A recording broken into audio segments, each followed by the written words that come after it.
이제 마지막 시간인데 강의가 어떻는지 모르겠습니다. 그냥 일단 가능한 재밌게 좀 하려고 영상이 좀 그렇더라고요. 재밌게 안 하면 좀 어렵더라고요. 저도 이제 우리 교인들한테 묵상을 매일 아침에 이제 영상으로 찍어서 짱목과 말씀 수다라고 하는 걸 보내는데 처음에 막 재밌게 하려고 막 별의별 뭐 다 썼어요. 뭐 여기 모두 쓰고 뭐 하고 근데 힘든 거예요. 근데 어떻든 영상은 좀 재밌게 해야지 들어서 나름 1시간 50분 강의라서 좀 제가 이런저런 유머 있게 했습니다. 그래서 여러분들이 또 혹시 마음이 왜 이런 강의 때 이렇게 하지라고 생각했을 때 양해를 구하고요. 자, 이제 오늘 세 번째 시간인데 아까 말씀드린 것처럼 교회는 사랑 공동체고 가정도 사랑 공동체고 그런데 이 교회와 가정이 사랑 공동체를 해결할 수 있는 관계는 무엇일까? 그건 부부가 사랑하는 거다. 이런 말씀을 드렸고요. 그것이 중요한 부부 사랑 학교라고 하는 부분을 통해서 부부를 사랑하는 가르침을 가르쳐 줘야지만 부부가 정말 사랑을 해보니 하나님을 사랑을 이렇게 하고 이웃 사랑을 이렇게 하는 것을 배우더라. 남자들이 사실은 아내와 사랑을 이렇게 하는 걸 배우면서 하나님을 어떻게 사랑하는지를 아는 것을 제가 경험을 했다 이렇게 말씀을 드린 겁니다. 그래서 남자들이 눈물이 굉장히 많아지는 그러니까 저희 교회가 발칸을 품었다고 얘기했잖아요. 안 얘기했구나. 불가리아에 파송되어 있는데 이제 발칸을 갔을 때 남자들이 발칸을 간 적이 있어요. 남자들만 단기 팀으로. 그때 이거 발품이라고 해서 발칸을 아니 맨발 그래서 맨발 남자가 발칸을 품다. 그래서 맨발을 이렇게 사진 찍고 다닌 적이 있었는데 그때 제가 여성들만 데리고 단기팀을 들어갔다가 남자들과 들어갔을 때 제가 깜짝 놀랐어요. 남자들은 여자들이 없으면 정말 눈물이 많고 하나님과 친밀한 관계를 갖고 있더라. 그거 좀 놀랐습니다. 그래서 남자들이 어떤 가지고 있는 가치가 어떤 그 신앙의 모습이 굉장히 순수하다라는 걸 알게 됐고 남자들이 그래서 하나님을 사랑하는 방식을 배우면서 복음 앞에 그 사랑을 느끼는 그 따스함이 생기게 되는 것을 제가 알게 되었습니다. 어떻든 그러나 이 사랑은 어떻게 그럼 사랑을 해야 되느냐라고 할 때에 사랑은 어렸을 때부터 형성된 그런 모습들이 있기 때문에 그 서로 대화를 해야 되고 특별히 자기가 원하는 부분을 정확하게 얘기를 해줘야지만 사랑을 어떻든 할 수 있는 그런 부분이다. 이렇게 이제 이야기를 할 수가 있었습니다. 자, 그러면 오늘 이제 세 번째는 결국 이 교회 공동체나 또는 가정 공동체를 만들기 위해서는 이제 대화라고 하는 부분이 굉장히 중요하다는 것을 초점을 두고 이야기를 나누고 싶습니다.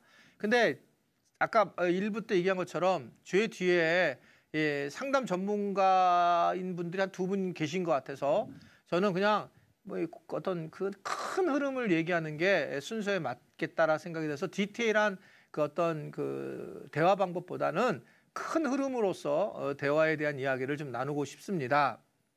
푸코라고 하는 사람이 말이 사람이라고 얘기를 했어요. 우리 말은 저 사람은 말하는 그 자체가 사람이다. 아마 저에게 지금 강의를 듣는 분들도 저를 말을 통해서 깨달을 수 있을 거란 말입니다. 그래서 말이라고 하는 것이 생각의 집이요 인격의 집이라는 그런 표현을 하고 있습니다. 근데 이 말은 사람을 죽이기도 하고 사람을 살리기도 하는 너무나도 중요한 거라 이렇게 볼 수가 있습니다. 특별히 이제 교회나 그리고 가정에서 이 말은 굉장한 힘을 갖게 되고 이 말을 통해서 사랑을 느낄 수 있기 때문에 이 말에 대한 훈련이 너무너무 중요하다는 거예요. 말에 대한 훈련, 대화 훈련이. 그래서 우리가 한번 이 대화 훈련이 얼마나 중요한지 특별히 부부가 이 사랑하는 과정에서 대화하는 훈련이 처음으로 시작돼야 된다고 하는 것이 제가 생각하는 부분이거든요. 오늘 본문은 사무엘하 6장 16절부터 23절인데 나중에 한번 여러분 시간 되시면 보시면 좋겠습니다. 자, 이 부분에서 이 다윗하고 미갈 이야기인데 서로 굉장히 부부관계가 어려워지는 모습이에요. 그래서 그것에 대해서 왜 그랬는지 어떤 문제가 있어서 그렇게 됐는지를 이제 살펴보려고 합니다. 첫 번째는 사람은 자란 환경에 따라서 사랑을 느끼는 게 다르다는 거고 또 서로 다르다는 겁니다. 그러니까 사람은 환경을 어떻게 살았느냐 그것이 크게 영향력을 미쳐요. 내가 언제 사랑을 느끼느냐, 어떤 경험을 했느냐에 따라서 다르다. 그러니까 이거를 이야기하지 않으면 서로 잘 모른다라고 말씀을 드렸죠. 자, 다윗은 우리가 상상을 해보면 그는 양을 치던 목동이었어요. 그러니 그는 야외에서 모든 생활을 보냈을 거고, 그리고 냄새나고 더러운 곳에 사는 게 문제가 없었을 겁니다. 자, 아내인 미갈은 공주 출신입니다. 침대에서 아마 잤을 거고 시녀들이 뭐 닦아주기도 하고 옷을 입혀주기도 했을 겁니다. 자, 이 둘이 만나면 어떻게 될까? 무조건 갈등이 생긴다는 거예요. 그러니까 이 부부라고 하는 것은 오래 같이 있기 때문에 갈등이 생기는 겁니다. 우리 교회 권사님 한 분은 뭐라고 얘기하냐면, 목사님 저는 전체 가족여행이라든지 그리고 교인들하고 놀러 가면 2박 3일 이상을 안 갑니다. 2박 3일을 넘게 되면 자기 의가 다 나와서 결국은 여행이 어려워집니다라는 얘기를 하게 됐고, 저 굉장히 공감이 되는 거예요. 남자들은 사랑을 언제 느낄까? 대부분은 밥을 먹을 때예요. 밥. 아침밥을 차려줬을 때. 이제 제 경험으로 의하면, 그러니까 어머니의 사랑을 밥으로 경험했기 때문에 그래요. 근데 아내들이 보면 저건 아침밥에 굶주려서 그냥 저 짐승같이 왜 저럴까? 이렇게 생각할 수밖에 없다는 거죠. 사랑의 자라온 방식이 다르다. 그래서 사실은 이 연애할 때는 안 싸우는 이유는, 연애할 때는 옛날 이야기를 많이 해요. 자기가 어떻게 있었는지. 근데 이제 나이가 먹어가고 같이 살면 여러 가지 지금 현재의 그 갈등에 부딪히고 있기 때문에 사실은 서로 옛날 이야기, 내가 어떨 때 사랑을 느끼는지를 이야기하지도 않았고 잘 알지도 못합니다. 서로 이렇게 다른데, 자, 누가 그랬냐? 다윗과 미갈이 그랬어요. 또한 두 번째 생각할 것은, 특별히 사람은 가까운 사람들에게 더 서운한 마음이 든다라고 하는 것입니다. 그러니까 교회와 가정에 대해서 사랑해야 된다. 그리고 이것이 왜 어렵냐면 친밀감을 더 가져야 하는데, 그러기 위해서는 노력을 해야 되는데, 근데 진짜 힘든 거예요. 가까이 있는 사람일수록. 그러니까 이게 특히 어떤 시기심 같은 것들이 알게 모르게 나타나기 때문에, 우리가 특별 하나이기 때문에, 그렇기 때문에 가족이나 이 교회는 이런 부분에서 나중에 문제가 생기는 경우가 굉장히 많이 있습니다. 자, 미갈 입장에서 생각해 보면 다윗은 자기보다 요나단을 더 사랑한 것처럼 보이게 되고, 또 어떤 경우에는 여자로부터 힘든 부분이 있었고, 또 아버지 사울과 다윗의 갈등으로 인해서 굉장히 어려움이 있었을 것이고, 또 아버지가 자기 남편을 죽이려고 했을 때 남편에 대한 마음이 어땠을까? 다윗은 또 입장은 친구 요나단을 중심으로 살면서 그는 어떻든 외부에 대한 관점을 많았고, 그리고 엄청난 영토를 얻는 왕이 되면서 그는 바깥에서 한 일이, 사역을 열심히 한 것이 결국은 부부관계에 큰 부정적인 영향력을 미친 것이 너무 당연하다는 거죠. 남북을 하나로 만든 왕이니 얼마나 사역에 열심히 했겠어요.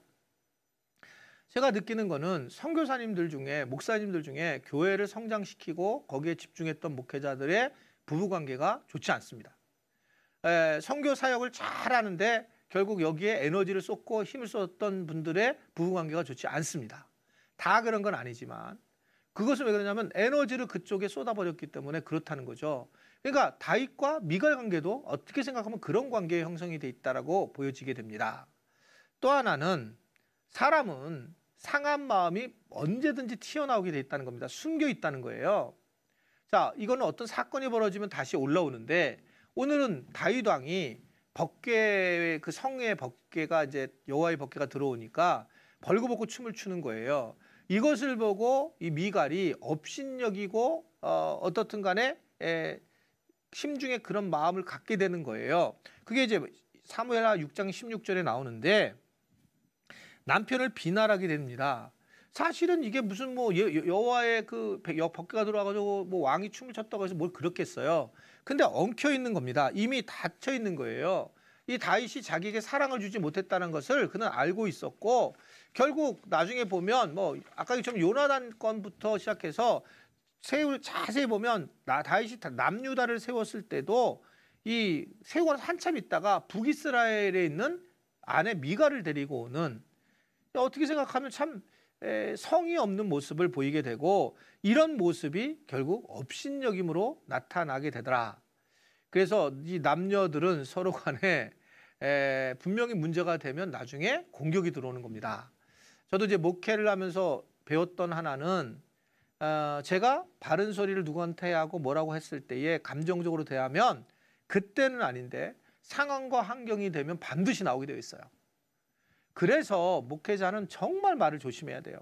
그때는 얘기했을 때 감정적으로 왜 이렇게 얘기했냐고 혼을 내듯이 얘기하면 그 상황이 되면 그 어떤 상황이 되고 이제 목회자가 굉장히 한쪽에 몰리게 되면 이것이 튀어나오게 되어 있습니다. 그러니까 사실은 그래서 대가를 지불하게 되어 있어요. 항상 나오게 되어 있습니다. 그걸 생각하고 목회를 하면 굉장히 우리가 좀 그래도 건강하게 좀 덜 힘들게 목회할 수 있지 않는가라는 생각을 하게 됩니다. 자, 이런 과정에 다윗과 미갈을 보게 되면서 이런 구조를 가지고 있구나. 그러면 이제 어떻게 대화를 해서 이렇게 지금 안에 있는 상처가 올라오기 전에 해결할 수 있을까? 서로 간에 이런 다른 환경들을 어떻게 해결할 수 있을까? 또 서로 간에 이 성격이 다른 것을 어떻게 해결하고 있을까? 사실은 대화를 조심해야 될 것만 조심해도 훨씬 나아요. 자, 뭐를 해야 되느냐? 대화를 조심해야 될 일이 아까 얘기한 것처럼 최악으로 상처를 주는 말은 하지 말아야 됩니다. 그러니까 많은 말이 있습니다. 근데 비난하는 거는 오늘 미갈이 비난하는 모습을 보였잖아요. 염치 없는 그런 모습이라 비난을 하는 모습이 있는데 상처를 주려고 하는 모습은 안 된다는 거예요. 상처는 적어도. 그래서 이 부분에 대해서 우리가 정말 내가 안에 있는 말이 막 나오고 싶을 때에 하나 둘 셋 그냥 쉬면 좀 훨씬 나아요. 그냥 딱 올랐는데 하나 그러면 훨씬 왜냐면 이게 다시 나한테 돌아올 거고 이것이 굉장히 심각한 문제로 올 거라는 생각을 하게 되면 좀 낫습니다. 그래서 일단은 대화를 지혜롭게 하려면 상처가 주는 말을 하지 말아야 한다라고 하는 것을 생각을 해야 되고요.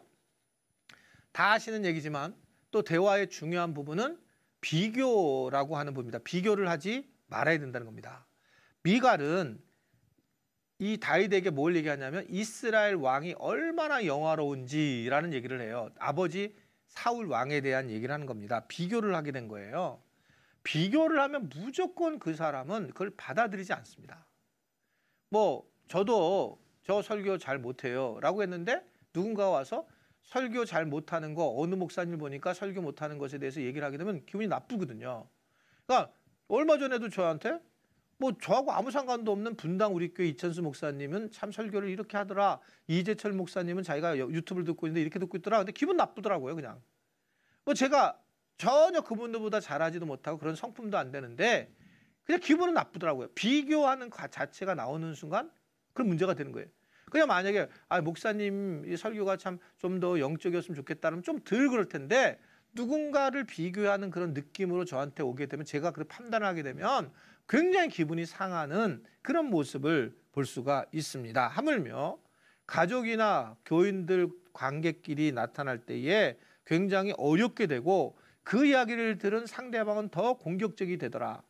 자, 사울의 왕에 대한 이야기를 들었던 다윗은 어땠느냐? 6장 21절에 보면 그가 네 아버지와 그의 온 집을 버리시고 라고 하면서 그러면서 나를 갖다가 이제 이스라엘 전체의 주권자를 세웠다 라고 하면서 심각하게 공격을 하고 있어요. 왜냐하면 다윗의 가장 아픈 부위를 비교하면서 건드렸기 때문에 자기도 그 비교한 곳에서 더 강한 어조로 이야기를 하는 겁니다. 대화에서 이 문제가 굉장히 나오는 거예요. 이런 문제가. 여러분 이 대화라는 거가 뭘까? 대화. 대놓고 화를 낸다라는 준말이라는 거예요. 근데 화를 낸다라는 것은 감정적 표출을 얼마나 서술적으로 아무런 진짜 감정 없이 표현하는 게 대화예요. 그러니까 내가 화가 났는데 나 화가 났어 이런 게 아니라 나는 화가 났어. 이렇게 자기의 감정을 그대로 표현하는 언어. 그걸 안 표현하게 되면 아까 얘기했지만 이게 나중에 튀어나오는데 표정으로 드러나든지 아니면 나중에 행동으로 드러나든지 문제가 된다는 거예요. 그러니까 이런 거를 교인들한테 가르쳐 줘야 되고 가족들에게 가르쳐 주는 것이 중요한 부분이다라고 생각할 수가 있습니다. 대화. 그래서 이 대화를 하는 것 자체는 우리가 공부를 해야 된다라는 겁니다. 대화하는 것 자체가. 공부를 해야지만 대화하는 방법을 배울 수 있어요. 그래서 교회가 공동체고 지체들이고 가정도 공동체고 지체인데 대화 훈련을 안 시킨다라고 하는 것은 그거는 사실은 이건 근본적으로 문제가 있는 거예요. 하나님을 사랑하고 이웃을 사랑하는데 이것은 대화로 할 수 있는 건데, 그러니까 기도 훈련도 대화 훈련이고 사랑과의 관계 훈련도 대화 훈련이고, 그러니까 이 사랑하는 자체가 대화로서의 훈련을 꼭 해야 된다. 그래서 여러분 그 교회에 있는 커리큘럼, 특별히 뭐 제자 훈련이라든지 여러 곳에 대화 훈련이라는 것이 꼭 있어야 돼요.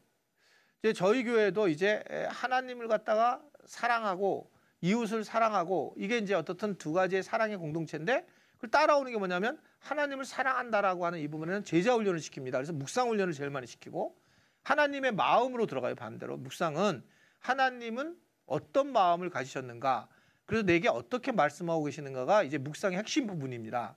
사랑을 하나님은 어떻게 내가 하나님한테 사랑하는 걸 표현하지, 이게 중요한 묵상의 핵심이고, 사람끼리 사랑하는 것에 대해서는 이제 다른 교회는 안 갖고 있는 우리 교회가 있는 가치인데 상담 훈련을 시키는 거예요. 거기에 부부 사랑 학교도 있고 대화 학교도 있고 시어머니 며느리 학교라든지, 또는 현재 우리 교회에 상담실이 있어서 상담 전문 목회자가 또 개인적으로 상담을 해주면서 그렇게 진행을 하고 있어요. 그래서 건강한 네트워크를, 십자가 목회를 해 나가려고 그렇게 이제 생각을 하는 거죠.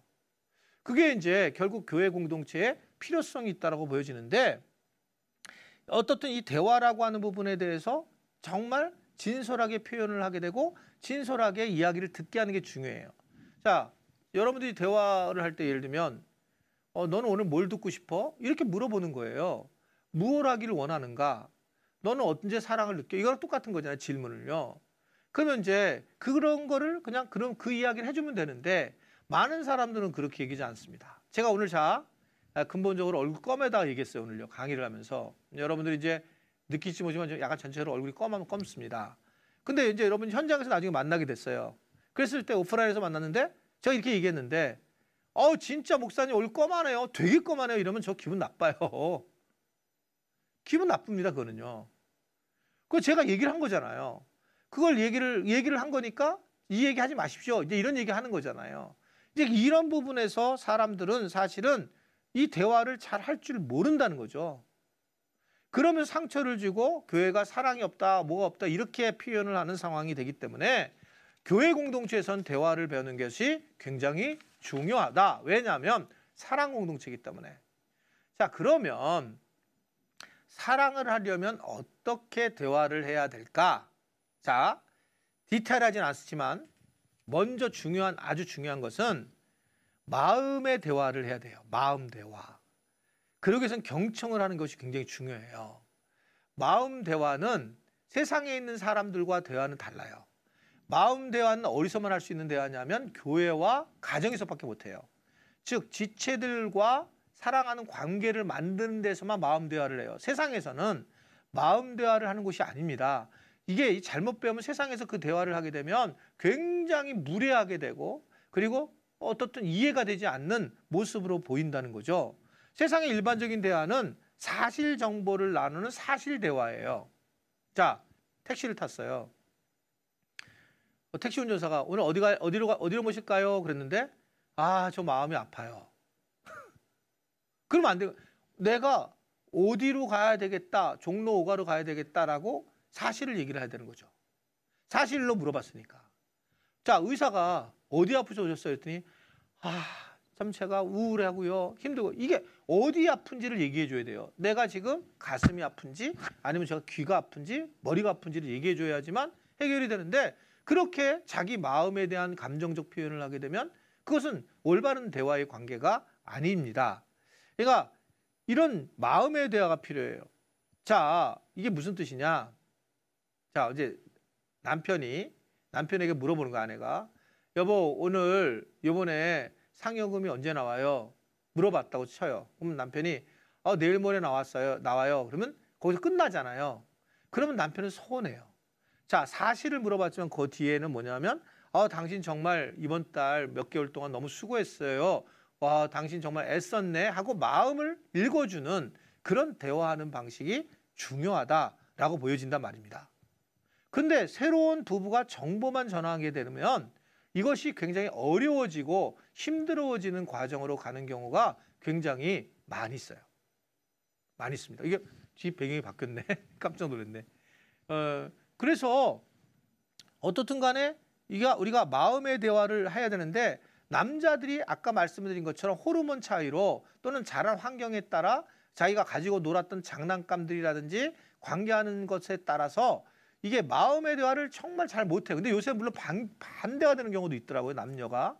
근데 대체적으로는 남자들이 마음의 대화를 잘 못합니다. 그래서 이 아내들이 뭘 얘기하면 결론은 뭔데? 그러니까 내가 돈 내라는 거야? 우리 가자는 거지, 몇 월 며칠 날? 당신 어머니 집에 가자는 거지? 이렇게 하면서 마음이 상하는 거예요. 왜냐면 아내들은 그 마음에 대한 이야기를 풀면서 얘기하고 싶은데 사실로 결론으로 가는 과정으로 가게 되면서 그러면서 어려움을 겪는 경우가 굉장히 많이 있습니다. 마음 대화는 자기 마음을 표현하는 거예요. 오늘 저는 이제 거의 한 30분 있으면 끝날 텐데 잠을 못 잤어요. 잠에 강의를 갑자기 하게 되고 특별히 제가 PPT를 못한 것에 대해서 죄책감 때문에 이제 마음이 슬프고 강의를 잘하고 싶어서 칭찬받고 싶은 마음이 들었어요. 근데 오늘 이제 강의를 하면서 좀 다행이라는 생각은 이게 술술술술 잘 나와서 너무 다행이라고 생각하고 또 감사한 마음이 있고 또 다행히 보이지 않아가지고 얼굴 표현을 안 봐서 제 스스로가 결단하기를 오늘 강의는 잘했구나 그냥 나 혼자 생각하는 거예요. 마음으로. 제가 얘기하는 것은 사실보다 제 마음이잖아요. 그러니까 마음에 대한 분을 보면서 저분은 되게 교만하고 생각할 수도 있겠지만 어떻든 그 마음에 대한 것들은 서로 이야기를 나누는 것이 굉장히 중요하다. 특별히 가족과 부부 관계 속에서는 마음의 대화를 잘해야 돼요. 저희 아들 같은 경우는 초등학교 때 이제 이렇게 됐죠. 야, 오늘 우리 아들 이름이 다솔인데 다솔아 오늘 마음이 어떠니? 그러니까 갑자기 얘가 두렵다는 거예요. 무섭대. 그래서 왜 무서워? 그랬더니 갈 때 학교 가는데 형들이 집에 있는 엄마 아빠 지갑에서 돈을 훔쳐 나오라고 얘기했다는 거예요. 그래서 그 사실을 알고 이 문제를 해결했어요. 그러니까 아이들의 마음이 어떤지를 물어보는 것이 중요하거든요. 근데 우리는 항상 옳고 그름을 자녀들한테 얘기를 한단 말이에요. 마음 대화를 안 하는 거예요. 그래서 아이를 보러 너 오늘 게임했냐 안 했냐? 라고 물어보는데 그 아이의 마음을 물어본 적이 없는 거예요. 그러니까 아이는 굉장히 외로움이 있는 거죠. 마음을 안 물어보니까. 그러니까 물어보는 것이 얼마나 중요한지 몰라요. 오죽하면 예수님이 38년 된 병자에게 네가 원하는 것이 무엇이냐라고 물어봤겠어요.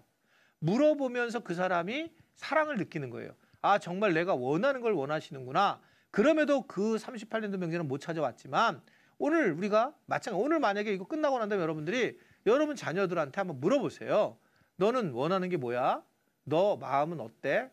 깜짝 놀랄걸요? 왜냐면 우리 엄마 아빠가 원래 이런 사람 아닌데 지금 나보러 숙제했는지 지금 또 그 학교에 어디 학원 가서 뭐 했는지 물어볼 텐데 잘 다녀왔는지 거의 사실을 물어본다는 거죠. 그러니까 아이들은 부모의 관계 속에서는지 또 부부들도 마찬가지인데 이러한 마음의 대화를 굉장히 중요하다. 근데 마음의 대화를 잘하는 방식이 뭐냐 하면 경청을 잘하는 거거든요. 야고보서 1장 19절에 보면 내 사랑하는 형제들아 너희가 알지니 사람마다 듣기는 속히 하고 말하기는 더디하며 성내기는 더디하라 라고 하는 얘기는 듣기는 속히 한다는 것은 경청을 적극적으로 하는 얘기거든요. 그러니까 사람은 말하는 게 달라요. 이 경청을 하는 것은 누군가 경청을 하잖아요. 목회자가 경청을 잘하면 그러면 결국은 이것이 힘이 엄청나게 생기는 거예요. 상대방이 존경하는 아주 중요한 것은 말을 잘하는 게 아니라 경청하는 거거든요. 경청의 힘이 있는 거예요. 뭐 저도 이제 이건 처음 강의에서 얘기한 건데 제가 대학교 4학년 때 아내가 뭐 수학을 전공한 그리고 수학 교사였는데 어떻게 저 같은 사람하고 결혼하겠어요? 그리고 아내는 믿음을 가졌던 집이 아닌데 근데 늘 아내가 그때 얘기하고 지금도 동일하게 얘기하는 게 당신이 내 이야기를 들을 때 경청을 했다는 겁니다. 이야기를 집중해서 들었다라고 하는 것에 대해서 굉장히 높이 평가하면서 그러면서 결혼을 하게 된 동기를 얘기하는데 저는 맞다고 생각해요. 경청을 하면 상대방을 존중해 준다고 생각하고 그래서 뭐 네가 그냥 아, 그랬구나. 이렇게 얘기해 주는 게 얼마나 힘이 되고 얼마나 중요한 방법인지 그랬구나. 그랬어? 이렇게만 얘기해도 경청하는 느낌을 갖게만 해도 상대방은 엄청난 존중을 받는 느낌이 되면서 대화가 이루어지는 마음 대화가 이루어지는 상황이 되는 것을 볼 수가 있고요. 또 경청하는 사람은 사실은 대화의 주도권을 가지고 있어요. 말을 하는 사람이 아니라.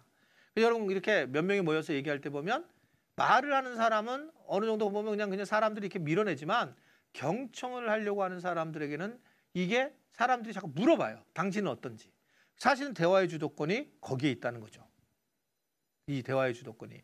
그래서 경청하는 것이 굉장히 중요하고 경청을 할 때에는 그래서 상대방의 모든 것들을 다 봐야 돼요. 저는 상담을 한 사람인데 한 번은 정말 옷을 예쁘게 하고 목사님이 보고 싶어서 왔다고 하는 사람이 있었어요. 옷을 굉장히 예쁘게 화장도 평상시 하게 진하게 하고 그렇게 저한테 찾아왔어요. 이게 여기 옆에 있는 연동교회에서 그랬었는데 찾아왔어요. 그래서 목사님 보고 싶어서 왔다는 거예요. 이 사람 왜 그런가 라고 생각하는데 제가 경청을 가지고 들어봤더니 이 사람 뭔가 문제가 생긴 거죠. 그러니까 마지막 극단적 선택을 앞두고 있었던 거예요. 근데 자기는 최대한 예쁘게 하고 뭐하고 하면서 그러면서 나에게 이렇게 이상한 행동을 취하게 될 때 제가 그분을 다 따라가서 얘기를 하고 그분이 어떤 상황이 되는지를 물어보면서 그분이 그렇게 선택을 하지 않았는데 나중에 그런 고백을 하게 된 적이 있습니다. 경청은 사람을 살릴 수 있어요.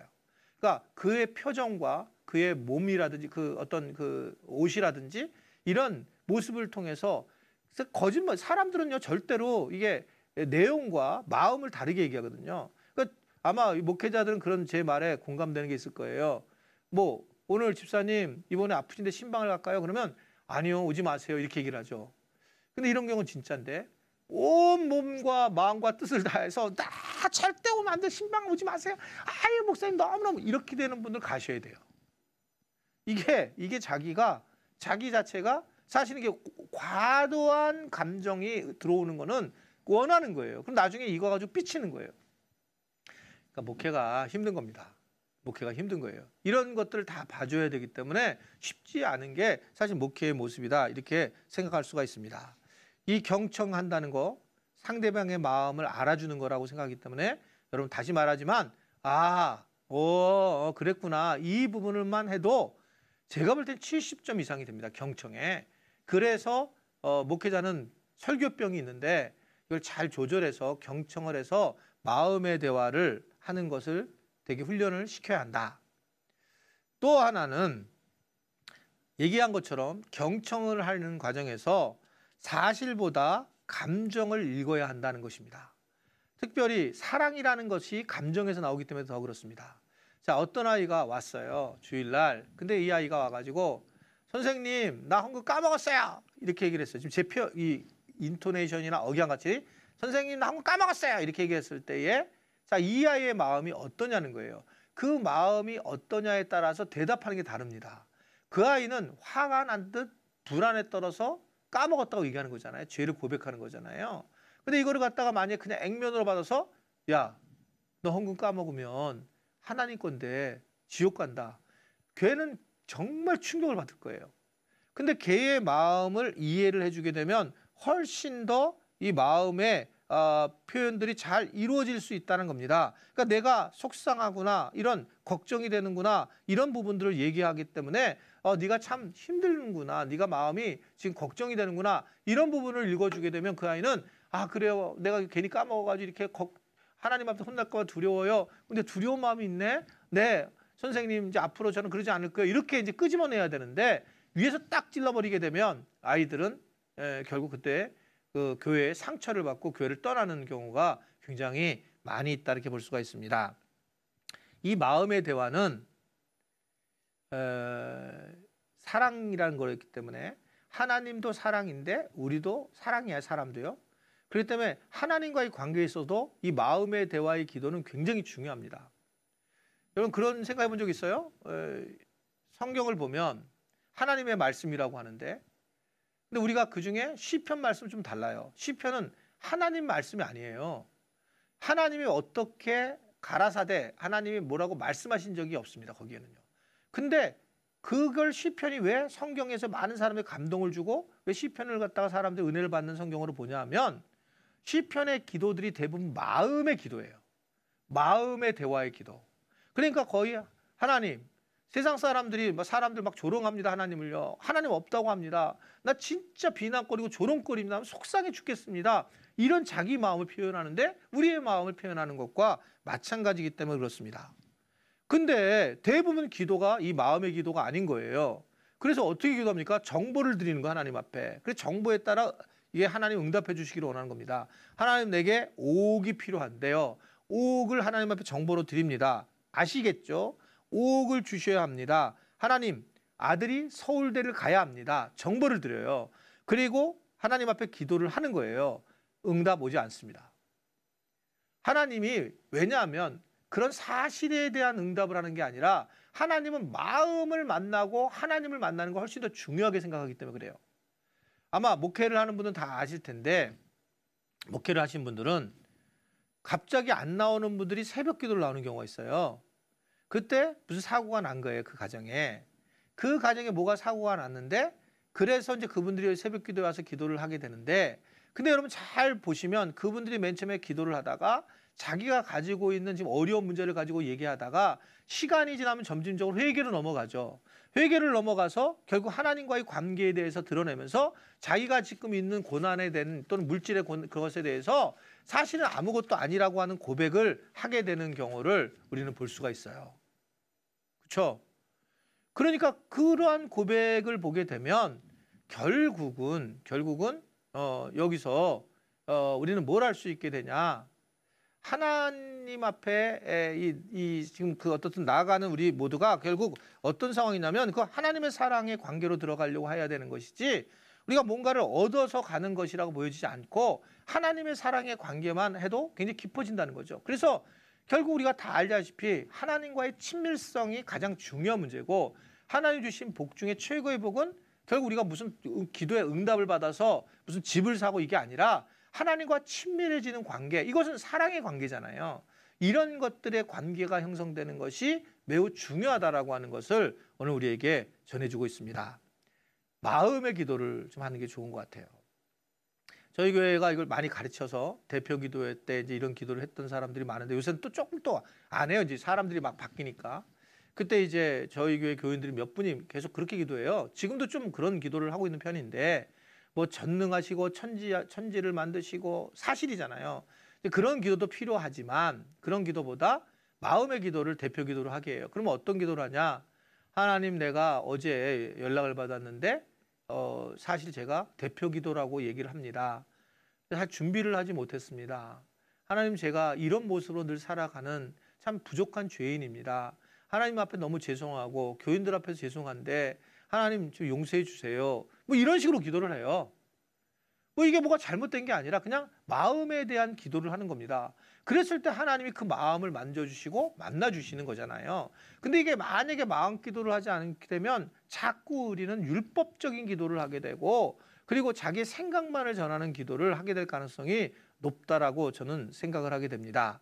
그래서 이 마음에 대화하는 방식들이 매우 중요하다라는 것을 아셨으면 좋겠습니다. 자, 마지막 한 챕터가 남았는데 지금 33분인데 제 생각에는 지금부터 이렇게 마지막 챕터 가기 전에 혹시 질문하실 거 있으면 질문을 해주시고 이제 없으면은 그냥 제가 강의하는 거로 이제 마감을 짓고 질문하신 거 있으면 우리 윤 목사님 저에게 이렇게 뭐가 왔다 그렇게 얘기해 주시면 제가 답을 해드리도록 그렇게 하겠습니다. 자, 지금부터는 한 5분이나 10분 정도 이렇게 마감을 지면서 마치도록 하려고 그래요. 자, 마지막 하나는 대화를 할 때에 내가 원하는 것을 분명하게 얘기를 하라는 것입니다. 자, 이건 예수님이 원하신 말씀이고 예수님이 답을 얘기하지 않는 사건들은 굉장히 많아요. 예수님이 사람과의 관계를 할 때에 질문으로 관계를 하셨어요. 그러니까 아담아 내가 어디 있느냐고 스스로 깨우치게 했죠. 질문을 하셨다는 거죠. 아까 얘기처럼 또 뭐 38년 된 병자에게 내가 고치기를 원하느냐 질문을 하셔요. 하나님은 우리에게 질문을 관계를 통해서 사랑의 관계를 만드시는 거죠. 자, 이 베드로에게도 얘기를 하죠. 주는 너희는 나를 누구라 하느냐? 사람들이 나를 누구라 하느냐? 이런 질문을 하죠. 그때 베드로가 주는 그리스도시여 살아계신 하나님의 아들이십니다라고 하면서 하나님과의 관계를 표현하는 장면이 나와요. 자, 그 얘기는 뭘 의미하고 있냐면 우리가 관계를 해나갈 때에 정말 내가 어떤 때의 사랑을 느끼고 그 사랑을 느끼는 것을 어떻게 내가 표현을 해야 되는지, 그래서 정확하게 내가 원하는 표현은 이거를 해줘야 된다. 그랬을 때 상대방이 원하는 그 사랑을 해주는 거고, 교인들한테도 그걸 가르쳐 줘야 된다는 거예요. 교인들이 언제 내가 교회 와서 사랑을 느끼느냐 라고 할 때 분명하게 나는 이럴 때 이런 사랑을 느낍니다 라고 하는 것을 이야기할 수 있는 분위기가 되면 그 사람이 그렇게 해주는 거예요. 자, 교회를 개척했는데 어떤 권사님이 그런 분 계시죠. 뭐 식사를 하고 음식을 하게 되면 맨 그걸 다 싸가버리는 거예요. 그분이 봉사를 안 하고도 남는 거를 계속 싸가는 거예요. 이게 그러니까 막 나도 올라오는 거고, 거기는 일을 했던 돕는 분들도 올려오는 거예요. 맨날 그걸 싸가니까. 근데 제가 아까 얘기했잖아요. 5분 스피치라는 게 우리 교회에 있었다고. 그분이 이제 5분 스피치 때 뭐라고 했냐면 자기는 강원도 홍천 사람인데 밭에서 일을 하고 어머니 따라 일을 해드렸는데 중학교를 가야 되는데 엄마가 못 가게 한 거야. 일을 하도록 못 가게 하고, 일을 갔다 만약에 학교를 가게 되면 일을 못 하도록 일을 안 했으니까 밥을 주지 않았다는 거예요. 그래서 자기는 가장 자기가 사랑을 느낄 때에는 밥을 누군가 해주는 거다라고 하는 그런 아주 명확한 이야기를 했어요. 이 이야기를 듣고 나고 난 다음에 특별히 밥을 누가 싸주면 제일 좋아한다는 거예요. 자, 이 얘기가 어떨까요? 교인들이 무언가 이렇게 교회에서 음식을 하게 되면 지금 권사님 되셨는데 그 권사님한테 밥을 밥 사놨다 가져가 봤어 이렇게 자기 본인 와가지고 너무 행복해하는 거예요. 그것을 먹건 안 먹건 상관없이 그게 가장 행복한 모습으로 나타나는 겁니다. 왜냐하면 그게 자기가 사랑을 느낀다고 하는 거니까. 이해되시죠? 교회를 사랑 공동체로 만들려고 하면 사람들로 하여금 자기가 원하는 것을 알게 하고 원하는 것을 표현하게 해야 되고, 또 가족들 간에서도 일방적으로 이야기하는 게 아니라 가족들끼리도 네가 원하는 언제 사랑을 느끼는지 이걸 표현하게 하는 것이 굉장히 중요하다. 원하는 것, 사랑을 원하는 것을 표현을 정확하게 하면 할수록 좋아요. 그것도 정확하게 아주 그냥 좁게 했으면 좋겠다는 거죠. 그러니까 그 부분이 예를 들면 나는 우리 남편이, 우리 목사님이 또는 우리 아내가, 우리 사모님이 어떤 것을 내가 원하는 걸 알게 이걸 해주면 난 정말 행복하다. 그랬을 때 난 사랑을 느낀다는 것을 그 사람에게 얘기를 해줘야 돼. 행동을요. 행동.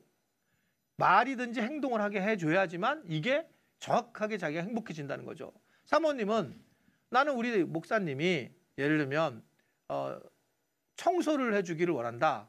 그러면 남편은, 목사님은 내가 해줬어요. 내 입장에서. 근데 사모님이 생각하는 거와 달라요. 그랬을 때 사모님이 뭘 얘기를 해야 되냐면, 그렇다면 나는 뭐를 원하냐면 청소라고 하는 것은 예를 들면 쓰레기를 정리를 해서 재활용 어디까지 해서 재활용이 완전히 밖에 나가는 것까지 한다.